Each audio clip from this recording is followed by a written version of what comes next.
কি ভাবছেন? মন খারাপ? নিজেকে অসহায় লাগছে? তবে এটা শুনুন, মাথার উপর আপনার ছাদ আছে, শরীরে কাপড় আছে, দুবেলা খেতে পান, আর রাতে ঘুমানোর জন্য জায়গা থাকলে বুঝবেন গোটা পৃথিবীর ৮০ ভাগ লোকের চেয়ে আপনি ধনী। পকেটে যদি কিছু টাকা থাকে, আপনি আপনার পছন্দ মতো কিছু কিনতে পারেন, যেখানে খুশি যেতে পারেন। তবে জানবেন, গোটা পৃথিবীর ২০ ভাগ বৃত্তশালীদের মধ্যে আপনি একজন। সুস্থ সবল নিরোগ শরীর নিয়ে যদি আপনি আজকের দিনটাতে বাঁচতে পারেন, ভাববেন পৃথিবীর লক্ষ লক্ষ মানুষের থেকে আপনি ভাগ্যবান। জীবনটা পাওয়া না পাওয়ার হিসাব মেলানোর স্থান নয়। আসুন আজ থেকে কোনো অভিযোগ না করে উপভোগ করি জীবনটাকে। তুমি যাকে মন থেকে ভালোবাসবে, দেখবে সেই তোমাকে সবচেয়ে বেশি কষ্ট দিবে। কথাটা একসময় আমার বিশ্বাস হতো না। ভাবতাম এটা কেমন করে হয়, কেউ তার ভালোবাসার মানুষকে শুধু শুধু কষ্ট দিতে যাবে কেন? কিন্তু বয়সের এ পর্যায়ে এসে বুঝতে পারছি কথাটা আসলেই যৌক্তিক। আসলে আমরা যখন কাউকে মন থেকে ভালোবাসি, তখন মানুষটা আমাদের আত্মা, রক্ত, মাংস, শিরা উপশিরা, চিন্তা, চেতনা, স্বপ্ন, অভ্যাস সবটা জুড়ে মিশে যায়। এই অবস্থায় মানুষটার সামান্য মিষ্টি কথায় আমাদের মুখে যেমন হাসি ফুটে, ঠিক তেমনি সামান্য কটু কথায়ও পাহাড় সমান আঘাতও আসে। মানুষটা যখন অন্য কারো সাথে কথা বলবে, তখন তোমার ভীষণ কষ্ট হবে। মানুষটা যখন রাগ করবে, তোমার সাথে কথা বলা বন্ধ করে দিবে, তখন তোমার অসহ্য যন্ত্রণা হবে। তুমি সবসময় চাইবে মানুষটা সারা জীবন তোমার হয়ে থাকবে, তোমাকে বুঝবে, সময় অসময়ে খুঁজবে, ভালোবাসবে। তোমার এই চাওয়াগুলোর একটু হেরফের হতে দেখলেই তোমার কষ্ট হবে। খুব বেশি চাওয়া নিয়ে কাউকে ভালোবাসতে নেই, এতে কষ্টের পরিমাণটাই শুধু বাড়ে। সবসময় হাসি খুশি থাকার জন্য কিছু কিছু বিষয় মাথায় রাখবেন। নাম্বার ১, কোনো বিষয় নিয়ে অতিরিক্ত চিন্তা করবেন না। নাম্বার ২, অতীত নিয়ে ভাবা বন্ধ করতে হবে, বর্তমানকে আঁকড়ে ধরে ভবিষ্যৎ গড়ার চিন্তা করুন। নাম্বার ৩, স্বামী হোক বা বাবা, কারোর উপর খুব বেশি নির্ভর হয়ে পড়ার আগে নিজের পায়ের নিচের মাটি শক্ত করতে হবে। নাম্বার ৪, সবাইকে খুশি রাখার চেষ্টা বন্ধ করে নিজেকে খুশি রাখার চেষ্টা করবে। নাম্বার ৫, অন্যের সাথে কখনোই নিজেকে তুলনা করবেন না, নিজের সাথে নিজেকে তুলনা করো। নাম্বার ৬, অতিরিক্ত রেগে যাওয়া আর কৃপণতা ত্যাগ করবে। নাম্বার ৭, অল্পতে ভেঙে পড়া বাদ দিন। জীবনে অনেক সময় অনেক সমস্যা আসে, সমস্যায় ধৈর্য ধরে মোকাবেলার সাহসিকতা রাখবেন। নাম্বার ৮, সাফল্য অর্জনের পর আলসেমি বাদ দেবেন। ঘুম আর সাফল্য একসাথে পাবেন না, তাই যে কোনো একটা গ্রহণ করতে হবে। নাম্বার ৯, অন্যের কথা শুনে বা বিশ্বাস করে কখনো কোনো সিদ্ধান্ত গ্রহণ করবেন না, যতক্ষণ তার প্রমাণ নিজে না পাবেন। নাম্বার ১০, অতিরিক্ত সন্দেহ করার অভ্যাস ত্যাগ করতে হবে। কম রোজগার করুন, তবুও সৎ পথে করুন। হয়তো আপনজন কমবে, কিন্তু আত্মসম্মান কমবে না। নাম্বার ১১, নিজের মন খারাপের কথা তাকেই বলুন যে শোনার পর আপনার মন ভালো করার চেষ্টা করে।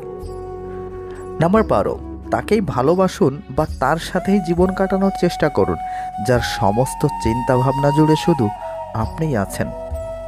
যে কোনো মেয়েকে দুর্বল করার বা নিজের প্রতি আকর্ষিত করার সহজ ৭টি উপায় জেনে রাখুন। নাম্বার ১, প্রশংসা করুন। মেয়েরা প্রশংসা শুনতে পছন্দ করে, এতে তারা ইতিবাচক অনুভব করে, এর ফলে তারা আপনার সঙ্গে কথা বলায় যুক্ত হবে।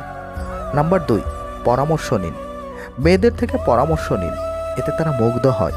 মেয়েরা ধরে নেয় যে আপনি তাদের বিশ্বাস করছেন, তাই পরামর্শ চাইছেন, তাদের মতামতকে মূল্য দিচ্ছেন। নাম্বার ৩, মন্তব্য করুন। একটি মেয়ে যেভাবে আসুক না কেন, তাকে নিয়ে ইতিবাচক মন্তব্য করুন। তার পোশাক নিয়ে কিছু বলতে পারেন, এতে সে আপনার প্রতি আকৃষ্ট হবে। নাম্বার ৪, প্রশ্ন করুন। কোনো মেয়ের সঙ্গে পরিচিত হবার সময় তার সঙ্গে সহজ থাকার চেষ্টা করুন। এমন কিছু কথা বলুন যাতে সে স্বাচ্ছন্দ্য বোধ করে।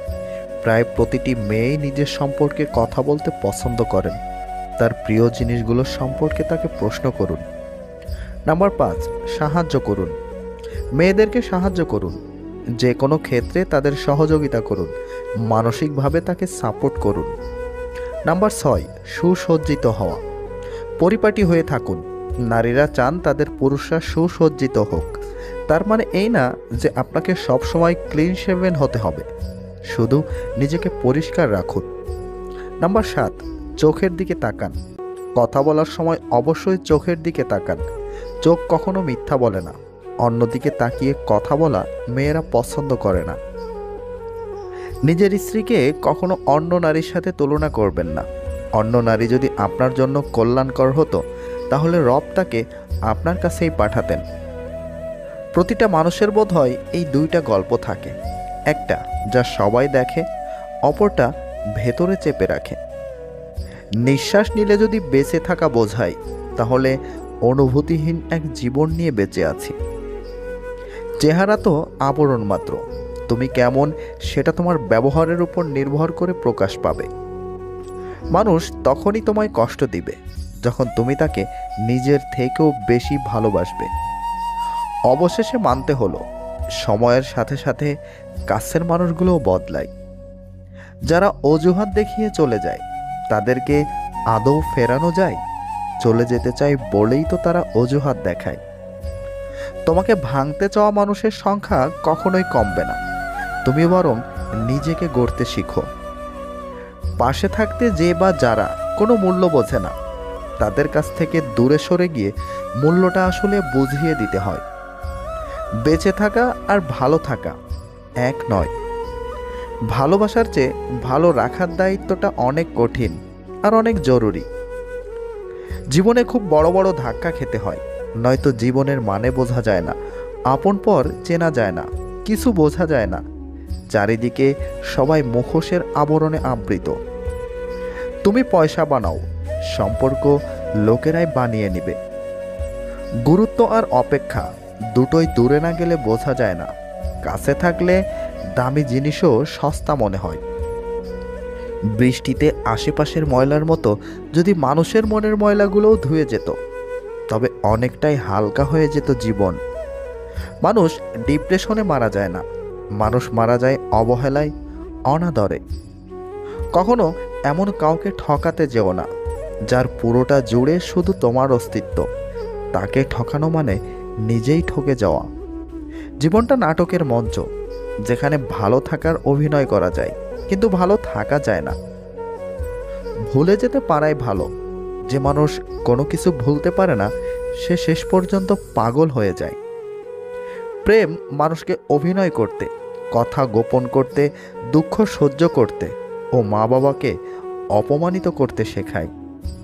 স্বার্থপর মানুষগুলো ভালোভাবে জানে কখন কাকে ভালোবাসতে হয় আর কখন কাকে দূরে সরিয়ে দিতে হয়। কষ্ট বলে এদের কিছুই নেই। আপনি ভাবতেও পারবেন না এরা নিজের স্বার্থের জন্য কতটা নিচে নামতে পারে। নুপুর থাকলে পা সুন্দর, চুড়ি থাকলে হাত সুন্দর, টিপ থাকলে কপাল সুন্দর, লিপস্টিক থাকলে ঠোঁট সুন্দর। কিন্তু সব কিছু দিয়ে নিজেকে সুন্দর করে সাজানো সত্ত্বেও যদি মন আর চরিত্র সুন্দর না হয়, তাহলে সব সুন্দরতাই মূল্যহীন। ভিডিওর সামান্য একটি কথাও যদি আপনার কাছে ভালো লেগে থাকে আর এই ধরনের ভিডিও যদি আপনি নিয়মিত এই চ্যানেলে পেতে চান, তাহলে এই ভিডিওতে একটি লাইক দিয়ে চ্যানেলটি এখনই সাবস্ক্রাইব করে রাখুন। ভালো থাকুন, ভালো রাখুন। আল্লাহ হাফেজ।